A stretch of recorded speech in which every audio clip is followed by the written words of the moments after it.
হালাল হারাম সমস্ত কিছু আমাদের পেটের মধ্যে ঢুকাই আমরা।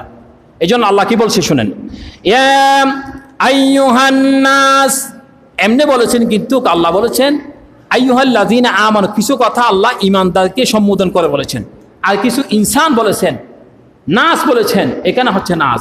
ইয়া আইয়ুহান নাসু কুলু মিম্মা ফিল আরদি হালালান طيبا ولا تتبعوا خطوات الشيطان إنه لكم عدو مبين। হে মানব জাতি, এখানে সমস্ত মানব জাতি বলতে এখানে কোনো মুসলমানকে নির্দিষ্ট করে বলা হয় নাই, সমস্ত মানুষদেরকে নির্দিষ্ট করে বলা হয়েছে। ইনসান মানুষ যখন খোলা সমস্ত ধর্মের মধ্যে হচ্ছে হারাম হালাল, বৈধ অবৈধ, পবিত্র অপবিত্র না থাকলেও আল্লাহ বলছেন তুমি এটা খেতে না খেতে পারলে তোমার জন্য কল্যাণকর, কিন্তু বেশিরভাগ মুসলমানের জন্য এটা কল্যাণকর, অপবিত্রতা খাওয়া যাবে না। এরপর হচ্ছে হাত। এই যে আমি একটু আগে বলছিলাম হাত, আল্লাহ সুবহানাহু ওয়া তাআলা বললেন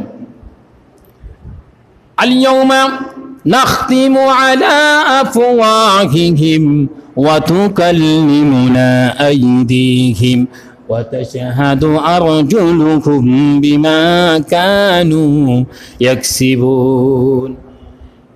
এই আয়াতের মধ্যে আল্লাহ সুবহানাহু ওয়া তাআলা বললেন আমি তাদের সমস্ত কাজকর্মগুলি, অপরাধগুলি, হাত দিয়ে যা করেছে, পা দিয়ে যা করেছে, অন্যায় যা করেছে, সমস্ত কিছু কিয়ামতের দিন তাদের অঙ্গ প্রত্যঙ্গগুলি আমি আল্লাহর কাছে প্রকাশ করবে, ওপেন করে দিবে। আমরা তো বলি দেখি আল্লাহ আমাদেরকে জীবিত করতে পারবে না। মানুষ যখন মারা যায়, আপনারা দেখেছেন তো, এখন এই আঙ্গুলের ফিঙ্গারপ্রিন্ট নেওয়া হয়, আঙ্গুলের ফিঙ্গারপ্রিন্ট। এখান থেকে আপনার বাড়ি কোথায়, যদি আপনার নামে কোনো আইডি কার্ড থাকে